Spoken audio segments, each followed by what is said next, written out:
Hi friends, welcome to విందు వినోద్. ఈ రోజు మనం వచ్చేసరికి ఎక్కడ ఉన్నామంటే బెంగళాయపాలానికి దగ్గరలో, అంటే మన గుంటూరు నుంచి ఒక 10 నుంచి 15 కిలోమీటర్ల దూరంలో ఉన్న శ్రీ గంగా పార్వతి సమేత కైలాసనాథేశ్వర స్వామి దేవస్థానానికి వచ్చాము. కార్తీక పౌర్ణమి సందర్భంగా మనం శివుని దర్శించుకుందామని చెప్పేసి ఈరోజు ఇక్కడికి వచ్చాము. ఇక్కడికి ఈ టెంపుల్కి ఎలా రావాలి ఏందనేది మీకు క్లియర్ ఇన్ఫర్మేషన్ అనేది నేను ఈ వీడియోలో ప్రొవైడ్ చేస్తాను. అదేవిధంగా ఈ గుడికి సంబంధించినంత ఇన్ఫర్మేషన్ అంతా మీకు ఈ వీడియోలోనే ఉంచుతాను. అదేవిధంగా ఈ సరౌండింగ్స్ లో ఇంకో 2 చిన్న టెంపుల్స్ ఉన్నాయి ఫ్రెండ్స్, అవి కూడా ఇదే వీడియోలో యాడ్ చేస్తాను మీకు. మన వీడియోస్ కనుక ఫస్ట్ టైం చూస్తుంటే లైక్ చేసుకొని సబ్స్క్రైబ్ చేసుకోండి ఫ్రెండ్స్. పదండి వెళ్దాం టెంపుల్కి. హాయ్ ఫ్రెండ్స్, ఇప్పుడు మనం గనక ఈ కైలాసగిరి కొండ మీదకి వెళ్ళడానికి 2 మార్గాలు ఉన్నాయి ఫ్రెండ్స్. ఇది ఇప్పుడు మీరు చూస్తున్నది ఇదంతా వచ్చేసరికి మెట్ల మార్గము. ఈ పక్కన మీరు ఇక్కడ ఈ ప్లేస్ లో మీరు వెహికల్స్ అనేది పార్క్ చేసుకొని ఇక్కడ నుంచి మెట్ల మార్గం ద్వారా వెళ్ళొచ్చు. లేదు ఒకవేళ మీరు ఓన్ వెహికల్లో గనక వచ్చి వెళ్ళాలి అనుకుంటే కనుక ఓన్ వెహికల్లో ఇప్పుడు మీకు ఈ దారి కనపడుతుంది కదా ఫ్రెండ్స్, ఈ దారిలోకి ఒక 5 to 10 minutes కనుక వాకబుల్ డిస్టెన్సే. వెహికల్లో ఉండేవాళ్ళు వెహికల్లో కూడా వెళ్ళిపోవచ్చు.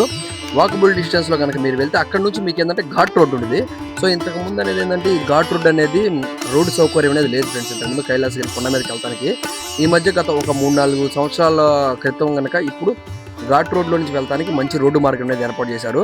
వెహికల్స్లో సరదాగా వెళ్ళిపోవచ్చు పైకి. ఇప్పుడు మీరు చూస్తున్నారు కదా ఫ్రెండ్స్, ఇదే ఘాట్ రోడ్కి మనం పైకి వెళ్తానికి ఎంట్రన్స్. ఇక్కడ నుంచి మనకు ఒక 1/2 కిలోమీటర్ నుంచి 1 కిలోమీటర్ ఉండేది. ఇదంతా వచ్చేసరికి ఘాట్ రోడ్. ఈ ఘాట్ రోడ్ అంతా వచ్చేసరికి చాలా హెవీగా ఉండేది, అంటే ఎక్కువ స్లోప్గా ఉండేది ఫ్రెండ్స్. చాలా జాగ్రత్తగా వెళ్ళాలి. ప్లస్ అదొకటి ఏంటంటే సింగిల్ వే. ఇది వెళ్ళే వెహికల్స్ కానీ వచ్చే వెహికల్స్ కానీ చాలా జాగ్రత్తగా వెళ్ళాలి.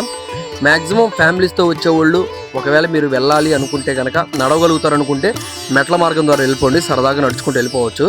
లేదు ఒకవేళ మీరు పిల్లలతో వెళ్ళలేరు ఇబ్బంది అని అనుకుంటే కనుక ఈ ఘాట్ రోడ్ ఏదైతే ఉందో ఈ ఘాట్ రోడ్లో నిదానంగా చాలా జాగ్రత్తగా కేర్ఫుల్గా చూసుకుంటా వెళ్ళండి ఫ్రెండ్స్.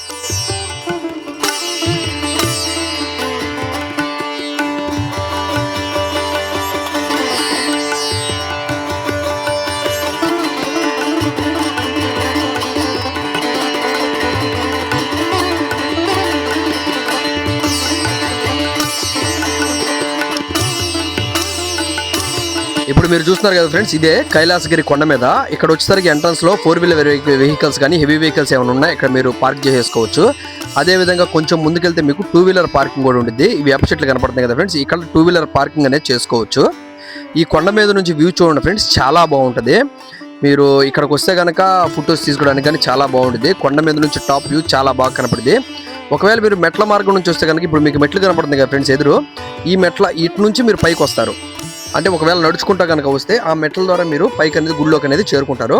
ఇప్పుడు మీరు చూస్తున్నారు కదా ఫ్రెండ్స్, ఇది వచ్చేసరికి ఆలయంలోకి రాగానే ఇక్కడ కాళ్ళు కడుక్కొని ఆలయంలోకి లోపలికి వెళ్ళాలా. ఇప్పుడు మీరు చూస్తున్నారు కదా ఫ్రెండ్స్, ఇదే ఆలయం యొక్క ఎదురు ధ్వజస్తంభం, మెయిన్ ప్రధాన ధ్వజస్తంభం అదే ఫ్రెండ్స్. అదే ఫ్రెండ్స్, మనం స్వామివారి దర్శనం చేసుకోవడానికి వెళ్దాము. ఇక్కడ మీరు దర్శనం చేసుకోవడానికి వెళ్ళేటప్పుడు ఇక్కడ ప్రజెంట్ ఫస్ట్ మీరు వినాయకుడిని, అదేవిధంగా ఆంజనేయ స్వామి, అదేవిధంగా ఇక్కడ నాగమయ్య స్వామి చిన్న పుట్టు ఉంటుంది. ఫస్ట్ ఇక్కడ దర్శనం అనేది చేసుకొని ఆ తర్వాత మనం గర్భగుడిలో స్వామివారి దర్శనం అనేది చేసుకోవాలా. ఇక్కడికి వచ్చిన తర్వాత మీరు ఇక్కడ 2 రకాల దర్శనాలు ఉంటాయి ఫ్రెండ్స్. ఒకటేమో ఫ్రీ దర్శనం, ఇంకోటి వచ్చేసరికి 100 రూపీస్ టోకెన్ కనుక మీరు తీసుకుంటే స్వామివారికి మీరు డైరెక్ట్గా మీ చేతులతోనే మీరు అభిషేకం చేయొచ్చు. ఇక్కడ కైలాసగిరి కొండ మీద మెయిన్ స్పెషాలిటీ అదే ఫ్రెండ్స్. ఖచ్చితంగా మీరు శివయ్యకి మీ చేతులతోనే మీరు అభిషేకం చేసి మీరు చాలా ఆనందపడవచ్చు. అంత బాగుంటుంది ఇక్కడ.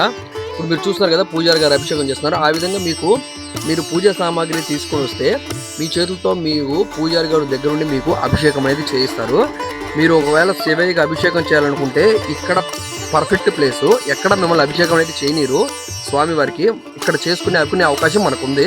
సో ఖచ్చితంగా మీరు అందరూ స్వామివారికి అభిషేకం అనేది చేసుకొని స్వామివారికి మీరు సేవ చేసుకుంటే చాలా మంచిదని చెప్పేసి నేను అనుకుంటున్నాను ఫ్రెండ్స్. అదేవిధంగా మీరు పక్కకు వస్తే కొంచెం నవగ్రహ మండపం కూడా ఉంది. నవగ్రహ పూజలు కూడా చేయించుకునే వాళ్ళు ఇక్కడ సంబంధించిన పూజ సామాగ్రి అనేది తీసుకొని నవగ్రహ పూజలు అనేది కూడా చేయించుకుంటారు. అది ఒకటి. ఇప్పుడు ప్రజెంట్ కార్తీక మాసం వల్ల అందరూ ఏంటంటే దూరాభారం నుంచి భక్తులు వచ్చి ఇక్కడ వన సమావేశాలు ఆ విధంగా చేసుకొని కొండ మీద ప్రశాంతంగా వాళ్ళు తెచ్చుకున్న ఫుడ్ ఏదైతే ఉందో తీసుకొచ్చుకొని ఇక్కడ కూర్చొని తిని ఇక్కడ కాసేపు ఉన్న వ్యూనంతా ఎంజాయ్ చేసి వెళ్తున్నారు. ఇప్పుడు మీరు చూడండి, ఇక్కడ వచ్చేసరికి కొండ మీద నుంచి మంచి వ్యూ పాయింట్ ఉంది ఫ్రెండ్స్. ఇక్కడ చుట్టూ ఉన్న కొండలన్నీ మీకు ఇక్కడ నుంచి క్లియర్గా కనపడతాయి. అందరూ ఇక్కడ ఫొటోస్ దిగడం కానీ అట్లా చేస్తున్నారు చూడండి. కాకపోతే చిన్నపిల్లలు ఉన్నోళ్ళు చాలా జాగ్రత్తగా ఉండండి. కొండ మామూలుగా హైట్ కాదు ఫ్రెండ్స్, చూస్తే కళ్ళు తిరుగుతాయి. సో అదేవిధంగా కాస్త ముందుకు వస్తే మీకు వచ్చేసరికి అన్న సంతర్పణ వితరణ ఉంటుంది. అంటే 365 రోజులు ఇక్కడ నిత్య అన్నదానం అనేది జరుగుతూ ఉంటుంది భక్తులకి. ఎప్పుడు వచ్చినా మీకు ఇక్కడ అన్నదానం అనేది జరుగుతూ ఉంటుంది. అదేవిధంగా భక్తులు కూడా ఎంతో కొంత విరాళాలు అనేది స్వామివారికి ఇస్తూ ఉంటారు. అదేవిధంగా వచ్చేసరికి ఇప్పుడు మీకు కొండ ఈ శివాలయం యొక్క బ్యాక్ సైడ్ ఫ్రెండ్స్ ఈ విధంగా ఉంటుంది. ఇప్పుడు ప్రజెంట్ అయితే ఈ టెంపుల్ అంతా కొంచెం ఖాళీగా ఉంది కానీ ఫ్రెండ్స్, అదే మీరు గనక శివరాత్రి టైంలో గనక వస్తే ఇక్కడ వీళ్ళు చెప్తున్న లెక్కల ప్రకారం అయితే 10 లక్షల నుంచి 15 లక్షల మంది జనం అనేది శివరాత్రి రోజు శివయ్యని దర్శించుకోవడానికి వస్తారని చెప్పేసి ఇక్కడికి వచ్చిన భక్తులు అనేది చెప్తున్నారు. ఈ సరౌండింగ్స్ లో గనక మీరు ఉంటే గనక ఖచ్చితంగా ఈ కార్తీక మాసంలో శివయ్య దర్శనం చేసుకుంటే చాలా మంచిది. ఈ సరౌండింగ్స్ లో కనుక ఉంటే ఖచ్చితంగా మీ ఫ్రెండ్స్ అండ్ ఫ్యామిలీస్ తో ఒకసారి వచ్చి శివయ్యని దర్శనం చేసుకొని ఈ విధంగా మీరు ఇక్కడ పూజలు అనే కార్యక్రమాలు అనేది కూడా చేసుకోవచ్చు. ధ్వజస్తంభం దగ్గర మీరు దీపారాజన ఒత్తులు అనేది వెలిగించుకోవడం కూడా చేసుకోవచ్చు. ఖచ్చితంగా మీరు ఒకవేళ చూసుకొని శివయ్యని ఖచ్చితంగా దర్శనం చేసుకుంటారని చెప్పి అనుకుంటాను ఫ్రెండ్స్.